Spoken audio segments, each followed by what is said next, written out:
नमस्कार दोस्तों, मैं अभय सर पटेल रीजनिंग क्लासेस में आपका स्वागत करते हैं।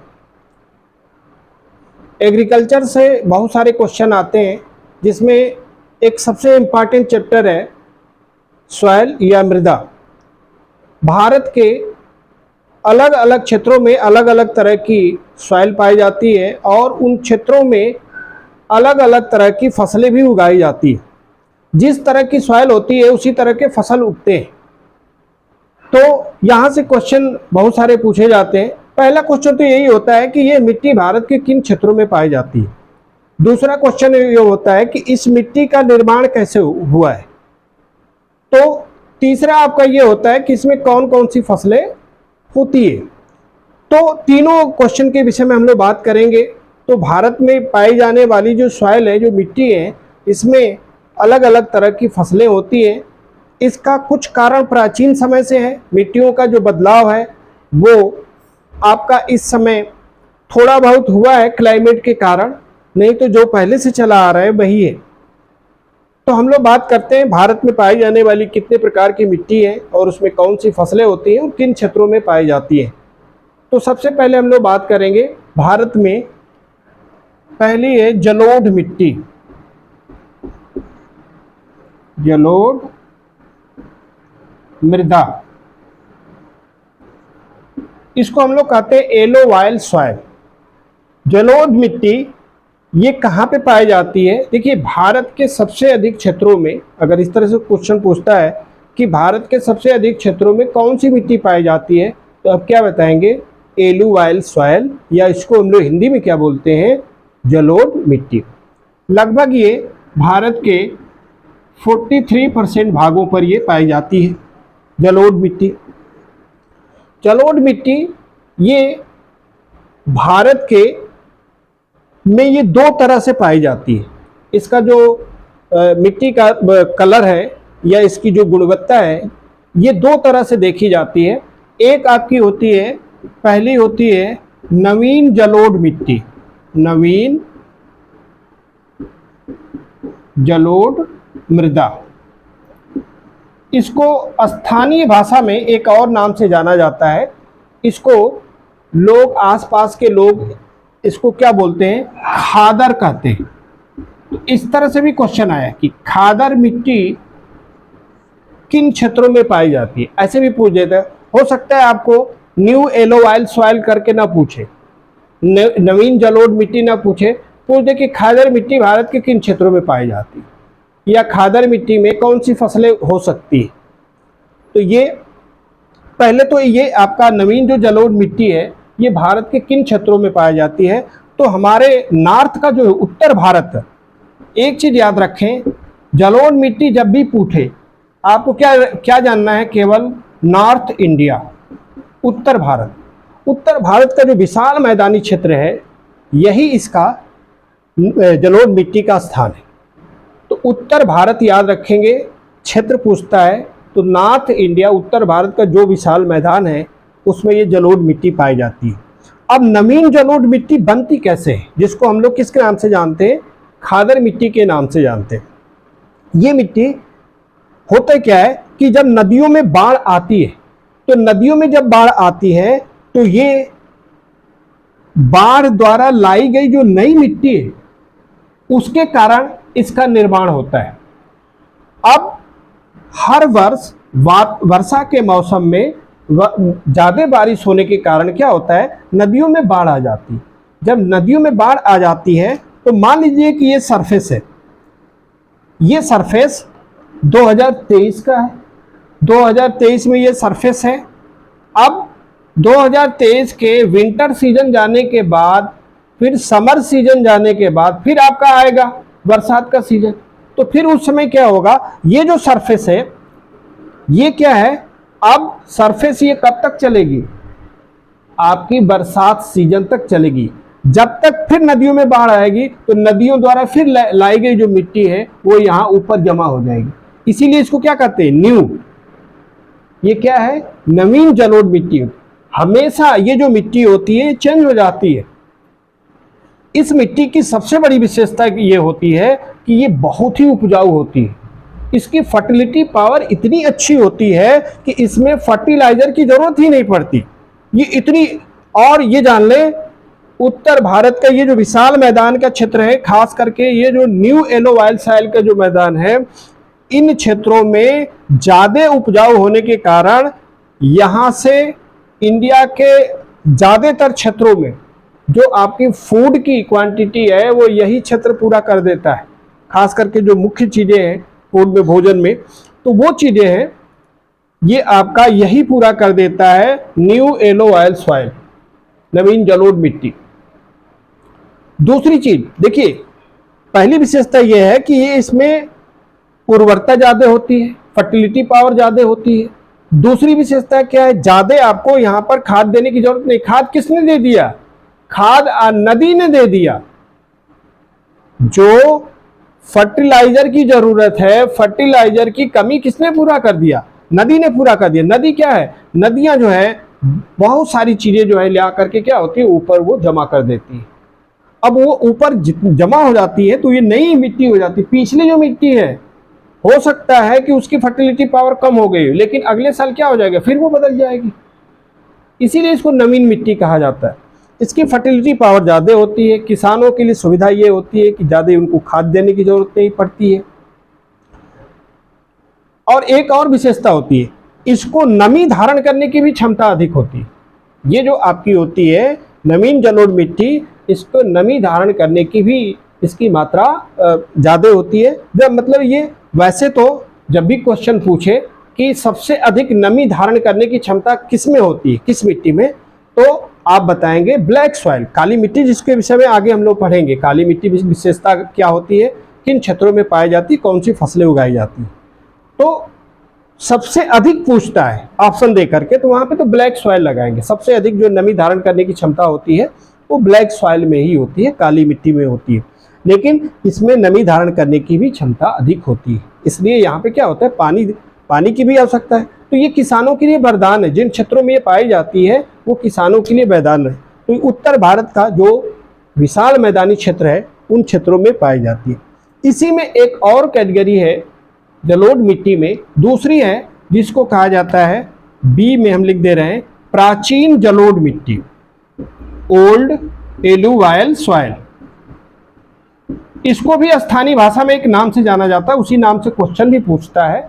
तो इसको स्थानीय भाषा में क्या कहते हैं, बांगर, बांगर मिट्टी इसको कहा जाता है।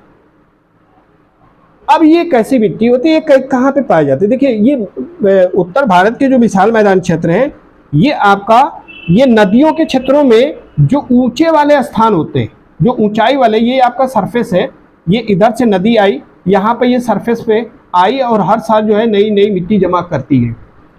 ये इसके जो ऊंचाई वाले क्षेत्र हैं, वो ऊंचाई वाले क्षेत्रों में ये आपकी क्या पाई जाती है, प्राचीन जलोढ़ मिट्टी पाई जाती है।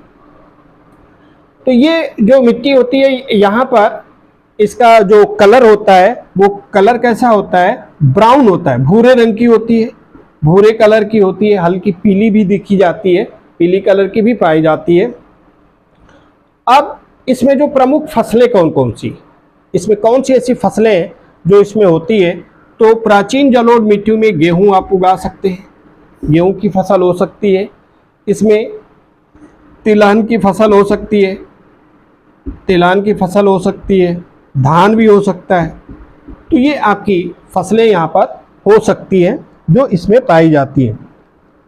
तो जलोढ़ मिट्टी के विषय में आप जान चुके हैं। तीनों चीज़ें हमने बताया, किन क्षेत्रों में पाई जाती है। उत्तर भारत का जो विशाल मैदान है इन क्षेत्रों में पाई जाती है, इनकी विशेषता हमने बता दी दोनों की, और इसमें कौन सी ज़्यादा फसलें होती है इसके विषय में हमने बताया। अब हम लोग बात करते हैं दूसरी मिट्टी, दूसरी आपकी जो सॉइल है उसके विषय में हम लोग बात करते हैं, वहाँ पर किस तरह से क्वेश्चन पूछे जाते हैं। तो अब हम लोग बात करेंगे दूसरी जो मिट्टी है वो लाल मिट्टी, लाल मृदा, लाल मृदा जिसको हम लोग क्या बोलते हैं, रेड सॉइल, रेड सॉइल। अब रेड सॉइल कैसे बना, इसमें कौन सी फसलें पाई जाती हैं, इसके विषय में हम लोग बात करते हैं। तो रेड सॉइल जो है ये दक्षिण भारत, खास करके जो साउथ इंडिया है दक्षिणी भारत के क्षेत्रों में ये पाई जाती है। दक्षिणी भारत में जो खास करके जो दक्कन का पठार है, जो दक्कन का क्षेत्र है, उन क्षेत्रों में ये पाई जाती है रेड सॉइल। पश्चिमी घाट है, पश्चिमी घाट में गिरिपद का जो क्षेत्र है, इन क्षेत्रों में ये पाई जाती है। तो एरिया हमने आपको बता दिया कहाँ कहाँ पर ये रेड सॉइल लाल मिट्टी पाई जाती है। दक्कन का पठार, पश्चिमी घाट का जो क्षेत्र है, गिरिपद का जो क्षेत्र है। तो ये याद रखेंगे, ये 3 ऐसे क्षेत्र हैं जहाँ पर ज़्यादा मात्रा में ये पाई जाती है रेड सॉइल। अब लाल मिट्टी बनी कैसे? कभी कभी ये पूछ देता है, लाल मिट्टी का निर्माण निम्न में से किस कारण से हुआ है? तो लाल मिट्टी का जो निर्माण है वो आपका किसके कारण हुआ है? आग्नेय चट्टान। जो आग्नेय चट्टानें हैं, आग्नेय चट्टान और ग्रेनाइट, ये दोनों के विखंडन के कारण इस मिट्टी का निर्माण कैसे हुआ है? आग्नेय चट्टान और ग्रेनाइट के विखंडन के या इसके टूटने के कारण इस मिट्टी का निर्माण हुआ रेड सॉइल का।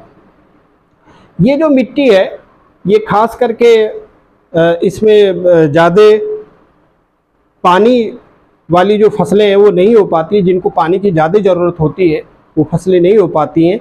इसमें वही फसल हो पाती है जिनको पानी की आवश्यकता कम हो, ऐसी फसलें हो पाती हैं। तो ये इसमें कौन कौन सी फसल हो सकती है? तो ज्वार हो सकता है, दलहनी फसलें हो सकती है, दलहनी फसलें हो सकती हैं, और बाजरा हो सकता है, बाजरा भी हो सकता है। तो ये ऐसी फसलें जो जिसमें पानी की कम आवश्यकता हो तो उन क्षेत्रों में पाया जाता है। और क्षेत्र भी देखें, पश्चिमी घाट का जो क्षेत्र है, पठार दक्कन का जो पठार क्षेत्र है, ये इन क्षेत्रों में पाई जाती है। और ये बनी भी कैसे है? चट्टानों के टूटने के कारण भी बनी। तो ये इसका नमी धारण करने की भी थोड़ा क्षमता कम होती है। तो इसमें फसलें भी वही होती है जो फसलें क्या हो, जिनमें पानी की आवश्यकता कम होती है। तो ये है आपकी रेड सॉइल, लाल मिट्टी। अब हम लोग बात करते हैं भारत में पाई जाने वाली जो तीसरी मिट्टी है वो है आपकी लैटेराइट। लैटेराइट ये कहाँ पे पाई जाती है, इसमें कौन सी फसल होती है, इसके विषय में हम लोग बात करते हैं। लैटेराइट, लैटेराइट मृदा, इस पर भी वही तीनों क्वेश्चन है, कैसे बनी ये मिट्टी, और दूसरा आपका क्वेश्चन कि भारत के किन क्षेत्रों में पाई जाती है, तीसरा आपका ये है कि इसमें लैटेराइट मिट्टी की प्रमुख फसल कौन सी है, इसमें कौन सी फसलें हो सकती है। तो देखिए ये प्रकृति का ये भी वरदान है लैटेराइट मिट्टी, इसी के कारण बहुत सी ऐसी चीज़ें हैं जो हम लोगों के देश में होती है और भारत उसमें विश्व में एक स्थान भी रखता है।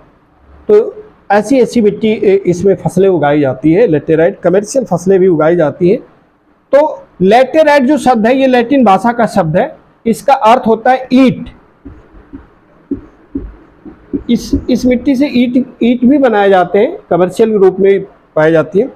अब दूसरा ये है क्वेश्चन कि लैटेराइट मिट्टी का निर्माण कैसे हुआ। तो ये जो मिट्टी है ये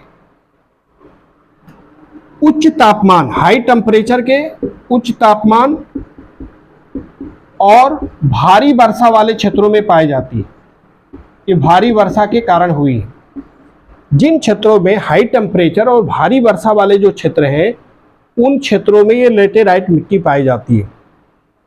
तो इसका निर्माण भी इसी के कारण हुआ है, लैटेराइट मिट्टी का हाई टेम्परेचर और भारी वर्षा के कारण ये लैटेराइट मिट्टी बनी है। अब इसमें ये जो क्षेत्र है इसमें कुछ ऐसे केमिकल होते हैं, जो पदार्थ जो पाए जाते हैं उसके विषय में भी कभी कभी पूछ देता है कि इसमें कौन सी चीज़ें पाई जाती है। तो इसमें जो है चूने और सिलिकॉन की मात्रा पाई जाती है, सिलिकॉन की मात्रा पाई जाती है, चूने और सिलिकॉन की मात्रा पाई जाती है। कभी कभी ऐसे भी पूछ देता है किस मिट्टी में किसकी कमी होती है या कौन सी चीज़ें पाई जाती है। तो चूने और सिलिकॉन की मात्रा पाई जाती है। अब तीसरा क्वेश्चन ये है कि ये लैटेराइट मिट्टी भारत के किन क्षेत्रों में पाई जाती है। तो कौन से ऐसे क्षेत्र हैं, तो याद रखेंगे झारखंड का कौन सा क्षेत्र, झारखंड का राजमहल, राजमहल का क्षेत्र है, राजमहल का जो क्षेत्र है, राजमहल की सुना भी होगा आपने, राजमहल की जो पहाड़ियाँ हैं वो फेमस है, खास करके उत्तर भारत में। तो राजमहल का वो भी क्या है, पूर्वी भाग, राजमहल के पूर्वी भाग में ये पाई जाती है मिट्टी। और कहाँ पे पाई जाती है, तो पश्चिमी घाट, पश्चिमी घाट हम आपको बार बार नाम ले रहे हैं, हमने बताया भी था कि ये पश्चिमी घाट आपका क्या है, कई राज्यों में फैला हुआ है, हमने बताया था विश्व धरोहर की सूची में भी ये शामिल है। तो पश्चिमी घाट गुजरात है आपका, महाराष्ट्र है, कर्नाटक है, तो बहुत बारे ज़्यादा क्षेत्रों को ये कवर करता है। तो ये क्षेत्र कौन सा है, लेटेराइट मिट्टी राजमहल के पूर्वी भाग में ज़्यादा मात्रा में पाई जाती है, और पश्चिमी घाट का जो क्षेत्र है वहाँ पर ये ज़्यादा मात्रा में पाई जाती है।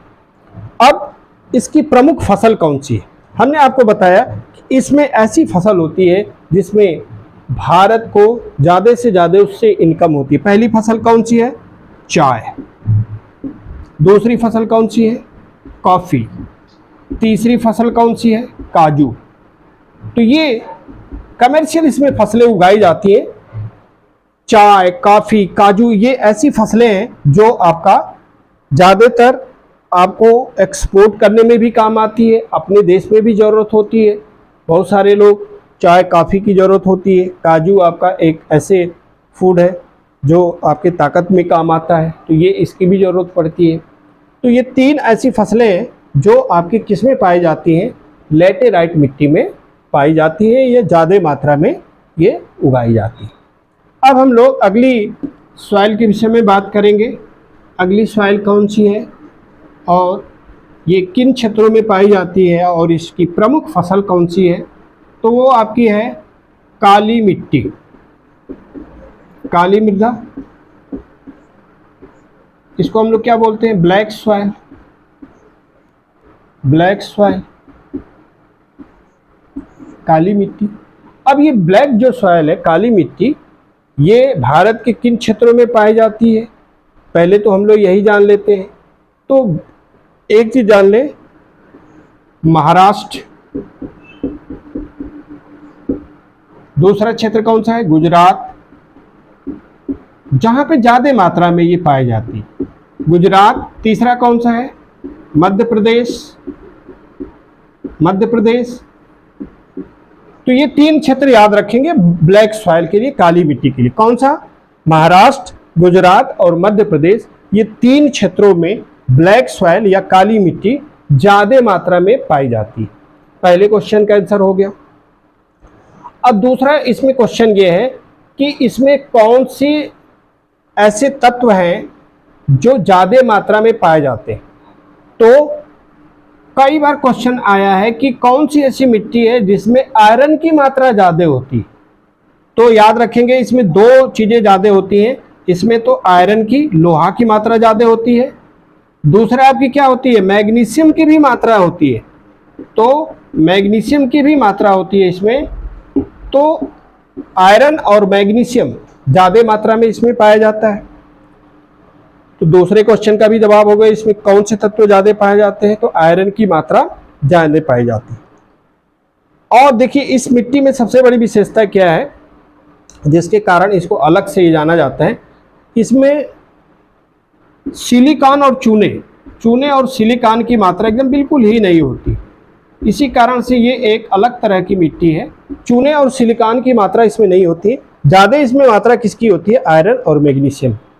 इसी के कारण इसकी जो प्रमुख फसल है, देखिए कई बार पूछा गया परीक्षाओं में कि कपास किस तरह की मिट्टी में उगाई जाती है, तो कपास किस में उगाई जाती है, आपकी ब्लैक सॉइल, काली मिट्टी में। तो ये इसकी जो प्रमुख फसल है वो आपकी क्या है, कपासी है। तो प्रमुख फसल के रूप में आप याद रखेंगे कपास। वैसे तो बहुत सारी फसलें यहाँ पर इन क्षेत्रों में उगाई जाती हैं, लेकिन सबसे सुटेबल, सबसे इसको देखिए ब्लैक सॉइल को अनेक नामों से भी जाना जाता है, इसको कहीं कहीं तो कपासी फसल ही कहा जाता है, कपासी फसल भी कहते हैं। एक और नाम है इसका, ये भी जान ले, इसको कभी कभी पूछ दिया जाता है रेगूर। रेगूर मिट्टी कहाँ पे पाई जाती है, तो यहाँ पे कंफ्यूजन होने की जरूरत नहीं है। कपासी फसल पूछेगा तब तो आप समझ जाएंगे, क्योंकि हमने बताया भाई कि कपास इसमें ज़्यादा मात्रा में उगाई जाती है, कपास के लिए सूटेबल मिट्टी है। अगर आपसे पूछ दे कि रेगूर मिट्टी भारत के किन क्षेत्रों में पाई जाती है, तो आपको यही जानना है। काली मिट्टी को ही एक अन्य नाम से जाना जाता है, रेगूर मिट्टी भी कहा जाता है। तो रेगूर के नाम से भी इसको जानते हैं, कपासी मिट्टी भी कहते हैं। तो तरह तरह के नाम से इसको जाना जाता है। प्रमुख फसल हमने आपको बता दिया, क्षेत्र भी बता दिया, और इसमें किस तत्वों की मात्रा होती है वो भी हमने बता दिया। अब अगली मिट्टी के विषय में हम लोग बात करते हैं। अगला जो मिट्टी है वो है आपका डेजर्ट सॉइल, जिसको मरुस्थलीय मिट्टी भी कहा जाता है। तो मरुस्थलीय मृदा, डेजर्ट सॉइल कहते हैं इसको। डेजर्ट नाम से ही इसको आप समझ सकते हैं, ये डेजर्ट सॉइल होती है। ये बनती कैसे है? ये मिट्टी का जो निर्माण हुआ है खास करके शुष्क और अर्ध शुष्क क्षेत्रों में ये पाई जाती है। शुष्क मतलब आपको क्या होता है? शुष्क मतलब गर्म और अर्ध गर्म क्षेत्र, ऐसे भी समझ लें। शुष्क और ये अर्ध शुष्क और अर्ध शुष्क क्षेत्रों में पाई जाती है। क्षेत्र हम आपको बता देते हैं कि किन क्षेत्रों में पाई जाती है, क्योंकि क्वेश्चन तो यही बनता है ना कि डेजर्ट सॉइल भारत के किन क्षेत्रों में पाई जाती है। तो ये खास करके जहाँ पे ज़्यादा गर्मी होती है वहीं पे ये पाई जाती है। एक नाम याद रखें, जब भी डेजर्ट सॉइल को पूछे तो अरावली पर्वत, अरावली पर्वत याद रखें। अरावली पर्वत का खास करके अरावली पर्वत का जो पूर्वी भाग है वो आप याद रखें। अरावली पर्वत का जो पूर्वी भाग है वो यहाँ पर ज़्यादा मात्रा में पाई जाती है। तो ये क्षेत्र है। अब अगर स्टेट के विषय में बात किया जाए तो आप जानते ही हैं राजस्थान। और दूसरा स्टेट कौन सा है जहां पे ज्यादा ये पाई जाती है? हरियाणा। हरियाणा का भी क्या है? हरियाणा का पश्चिमी भाग जो है, जो वेस्ट वाला एरिया है वो, और राजस्थान का जो अरावली पर्वत का जो पूर्वी भाग है, पूर्वी भागों में ये ज़्यादा मात्रा में पाई जाती है। तो ये ज़्यादा गर्मी के कारण या अर्धशुष्क क्षेत्र होने के कारण ये अरावली पर्वत की चट्टानों के टूटने के कारण ये पहले बना है इस मिट्टी को डेजर्ट सॉइल। देखिए सबसे बड़ी विशेषता क्या है, हालांकि वो पहले वाली परिस्थिति अब नहीं रह गई है डेजर्ट सॉइल की, क्योंकि भारत सरकार ने भी इस पर बहुत काम किया है, लोगों ने भी काम किया है, क्योंकि पॉपुलेशन बढ़ी, जनसंख्या बढ़ी, तो बहुत सारी चीज़ें जो है मनुष्य की आवश्यकताएं बढ़ी, परिवार बढ़े, तो जिनके पास जो ज़मीनें थी उसमें सुधार करने के लिए उन लोगों ने भी प्रयास किया, सरकार ने भी प्रयास किया, नई टेक्निक आई, नई सारी फर्टिलाइज़र आई। तो इस सब तमाम चीज़ें प्रयोग करने के बाद अब वो चीज़ें नहीं रह गई। नहीं तो पहले क्या होता था, इस मिट्टी में कुछ भी नहीं हो पाते थे। ये जो डेजर्ट सॉइल थी इसमें कुछ भी नहीं हो पाता था। हाँ, इसके लिए देखिए पहले से भी प्रयास सरकार ने किए। इंदिरा गांधी नहर सुना होगा, जो भारत की एक बड़ी नहर है।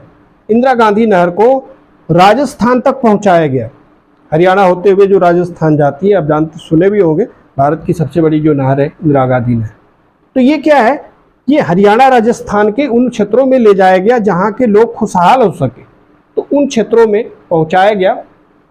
और इसका रिजल्ट भी मिला। इसका रिजल्ट मिला कि उन क्षेत्रों में जो ऐसे क्षेत्र है वहाँ पर धीरे धीरे कृषि कार्य हुआ। अब तो ज़्यादा मात्रा में वहाँ पे कृषि कार्य हो रहा है और उपजाऊ ज़मीन बना दी गई। तो ये है डेजर्ट सॉइल, जो अरावली पर्वत के जो पूर्वी भाग है उन क्षेत्रों में पाई जाती है। स्टेट आपको बता दिया, अरावली पर्वत की चट्टानों के टूटने के कारण ही बना है। तो ये मिट्टी अब इसमें लगभग सभी फसलों को किया जाने लगा, क्योंकि पानी की सुविधा अच्छी हो गई है। तो धीरे धीरे सभी फसलों में, खास करके जो एकदम बिल्कुल पूर्वी क्षेत्र है वहाँ पर तो अब भी मुश्किलें हैं, क्योंकि इस मिट्टी में वो बहुत सारी फसलें नहीं हो पाती हैं। कुछ फसलें हो पाती हैं जो खास करके पशुओं के चारे के रूप में प्रयोग की जाती है। बाजरे वजरे की जो खेती है वो सारी चीज़ें हो जाती है जहाँ पर पानी की आवश्यकता कम होती है। अब हम लोग बात करते हैं जहाँ पे ज़्यादा क्वेश्चन आया है, वो है आपका क्षारीय। क्षारीय मृदा, अल्कलाइन सॉइल भी कहा जाता है इसको, तो ये याद रखेंगे, अल्कलाइन सॉइल। ज्यादातर क्वेश्चन यही अल्कलाइन ही पूछता है, क्षारीय ना पूछता है। ये इंग्लिश वर्ड ही ज्यादा यूज करता है परीक्षाओं में कि अल्कलाइन सॉइल किन क्षेत्रों में पाई जाती है, इसमें कौन सी फसलें होती हैं और इसका निर्माण कैसे हुआ। तो तीनों के विषय में हम लोग बात करेंगे। ये जो मिट्टी है इसको एक और हिंदी में नाम याद रखेंगे, हिंदी में एक और नाम से याद हम लिख दे रहे हैं, हिंदी में इसको लवणीय मिट्टी भी कहा जाता है, लवणीय मृदा। तो ये इस नाम से भी पूछे तो इसको आप याद रखेंगे। इस मिट्टी में कौन से तत्व पाए जाते हैं, तो याद रखेंगे इसमें सोडियम की मात्रा ज्यादा होती है, सोडियम पोटेशियम की भी मात्रा ज्यादा होती है। सोडियम और पोटेशियम दो चीजों की मात्रा ज्यादा होती है। याद रखें, कभी भी क्वेश्चन पूछे कि अल्कलाइन सॉइल में सबसे अधिक कौन से तत्वों की पाया जाता है, कौन सी मात्रा पाई जाती है, तो सोडियम और पोटेशियम की मात्रा इसमें ज्यादा होती है। इसी के कारण ये जो अल्कलाइन सॉइल होती है इसमें कोई भी चीज नहीं हो पाती है। एक तरह से ये क्या है, इसको एक तरह से कहा जाए तो ये उसको ऊसर जमीन भी कहते हैं, ऊसर जमीन, या इसको बंजर भी कह सकते हैं, बंजर जमीन कहते हैं। क्यों? क्योंकि देखिए यहाँ पर यही चीजें क्या होती है, उसमें कोई भी फसल नहीं होने देती। तो ये सोडियम और पोटेशियम की मात्रा अधिक होने के कारण ये ऐसे क्षेत्र होते हैं जहाँ पर ये देखिए भारत के उत्तर भारत में ही ये ज़्यादा मात्रा में पाए जाते हैं खास करके, और पश्चिमी भारत में भी ये पाए जाते हैं। तो खास करके मैदानी क्षेत्रों में ये चीज़ें मिलती हैं ज़्यादातर, कि जो क्षारीय मृदा है या अल्कलाइन सॉइल है ये पाई जाती है। सोडियम और पोटेशियम की मात्रा अधिक होने के कारण इस मिट्टी में कोई भी फसल नहीं उग पाती है, लेकिन वैज्ञानिकों ने इसका उपाय निकाला। अब जान लें इन क्षेत्रों में कौन सी फसल ज़्यादा से ज़्यादा मात्रा में वर्तमान में हो रही। वैज्ञानिकों ने तमाम रिसर्च करने के बाद इन क्षेत्रों में जिप्सम केमिस्ट्री में पढ़ा भी होगा आपने, जिप्सम का ज़्यादा मात्रा में अगर प्रयोग किया जाए, खास करके अल्कलाइन सॉइल क्षेत्रों में जिप्सम, चूना, इनका अगर ज़्यादा मात्रा में प्रयोग किया जाता है तो ये धीरे धीरे इसमें क्या होता है, सुधार होने लगता है और ये मिट्टी भी, इसकी फर्टिलिटी पावर भी आ जाती है। भारत सरकार ने आज से करीब 30 से 40 वर्ष पहले ही इस पर तेजी से सुधार किया और इसका रिजल्ट अब मिलने लगा है। तो जिन क्षेत्रों में ये ज़्यादा थी, अल्कलाइन जो एरिया ज़्यादा थी, अल्कलाइन एरिया में ये समझ लें 80% क्षेत्रों को भारत सरकार ने सुधार करके जिप्सम और चूने को सरकार ने किसानों को ज़्यादा मात्रा में दे करके उन क्षेत्रों में प्रयोग करा करके इस मिट्टी को सुधार लाए। इसकी जो सबसे प्रमुख फसल है आज के समय में अल्कलाइन सॉइल की, तो अगर पूछता है तो गन्ना याद रखें। अब ये जो क्षेत्र हैं इन क्षेत्रों में गन्ने की फसल ज़्यादा हो जाती है। गन्ने के अलावा चावल की भी फसल हो जाती है, चावल की फसल हो जाती है। तो ये अल्कलाइन जो एरिया है उन क्षेत्रों में भारत सरकार के प्रयास के कारण अब जो है ज़्यादा मात्रा में गन्ने की खास करके कृषि होती है। गन्ने की एक कमर्शियल खेती के रूप में वहाँ पर यूज किया जाता है। तो उत्तर भारत के ही खास करके क्षेत्र हैं, कुछ आपके पंजाब के और हरियाणा के भी क्षेत्र पाए जाते थे जिनको सुधार किया गया। खास करके उत्तर प्रदेश में भी कुछ जगहों पे पाए जाते थे, उत्तर प्रदेश में भी सुधार किया गया, बिहार में भी कुछ पाए जाते थे। तो उन क्षेत्रों में सुधार करते करते उन्हें उपजाऊ बना दिया गया। तो ये भारत में पाई जाने वाली मिट्टी है। इसमें आप जान लें ये तीन ही क्वेश्चन याद रखेंगे, तीनों का हमने बताया है आपको, तीनों चीज़ याद रखेंगे। इसको अगर एक बार में नहीं समझ में आया तो एक दो बार देख लें, उसको नोट कर लें।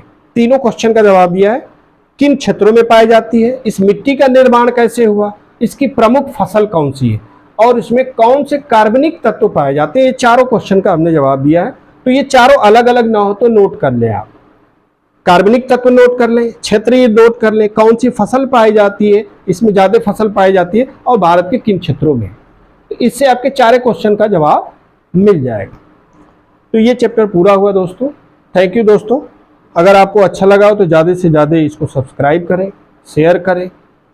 अगर आप इसी तरह मनोबल बढ़ाएंगे तो अच्छे अच्छे आपके जो चैप्टर हैं, जो ज़्यादा परीक्षाओं में पूछे जाते हैं, उसे हम बताएंगे आपको। थैंक यू दोस्तों। जय हिंद।